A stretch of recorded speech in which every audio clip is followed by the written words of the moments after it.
Bonjour, dans cette vidéo nous allons nous intéresser au spectre de la lumière. Le spectre de la lumière, c'est l'image qu'on obtient lorsqu'on décompose de la lumière.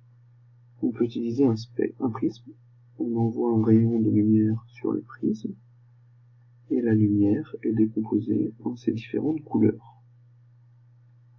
Cette image qu'on obtient, et qui jusqu'ici on a appelé un arc-en-ciel, est en fait le spectre de la lumière blanche. Ici, on a utilisé de la lumière blanche. La lumière blanche est produite par des corps chauds, par exemple une flamme ou le filament d'une antique ampoule. La lumière produite par les corps chauds a un spectre continu, c'est-à-dire d'un seul bloc. La lumière blanche est composée d'un certain nombre de radiations monochromatiques, d'un certain nombre de couleurs. Si on s'intéresse à une couleur en particulier, par exemple ce bleu précis, on se rend compte qu'il s'agit en fait d'une onde électromagnétique, une sinusoïde qui avance et se déplace dans l'espace. Et cette sinusoïde est périodique. Je vais donc définir la longueur d'onde comme étant la longueur du motif élémentaire.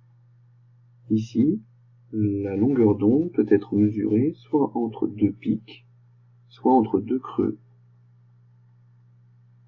Chaque couleur du spectre possède une longueur d'onde différente. Le spectre de la lumière commence à 420 nanomètres et se finit à 800 nanomètres. On a donc une infinité de couleurs dans le spectre de lumière blanche, entre 400 et 800 nanomètres. Il y a une infinité de nombres. Le bleu qui est ici n'est pas tout à fait le même bleu qui est juste à côté, etc. C'est la longueur d'onde qui caractérise la couleur, c'est-à-dire la radiation monochromatique. On peut voir ici un schéma de l'expérience précédente, où cette fois les couleurs sont représentées un peu plus fidèlement, puisqu'on voit bien que ce sont des ondes de longueur d'onde différentes. La longueur d'onde du violet, qui vaut 400 nanomètres, jusqu'à la longueur d'onde du rouge, qui vaut 800 nanomètres.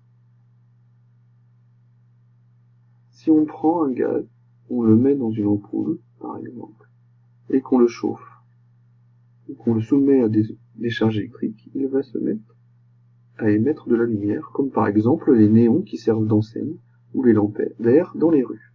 Ce ne sont pas des corps chauds. Ces objets peuvent être touchés, mais ils émettent de la lumière. Si on observe le spectre de cette lumière, par exemple ici, l'hydrogène, on se rend compte que ce n'est pas un spectre continu. Les gaz émettent un certain nombre de longueurs d'onde, mais pas toutes les couleurs de l'arc-en-ciel.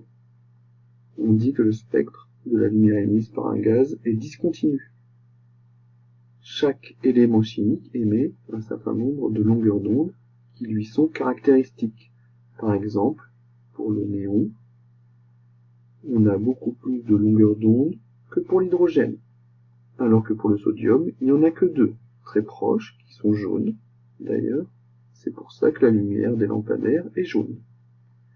Nous allons décrire une dernière expérience, où cette fois, nous allons utiliser un corps chaud qui émet un arc-en-ciel complet, et nous allons faire passer cette lumière à travers un gaz froid.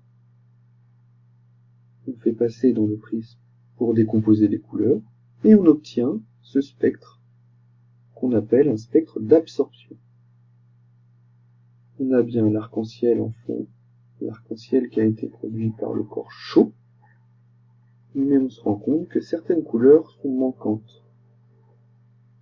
Ces couleurs ont été absorbées par le gaz froid.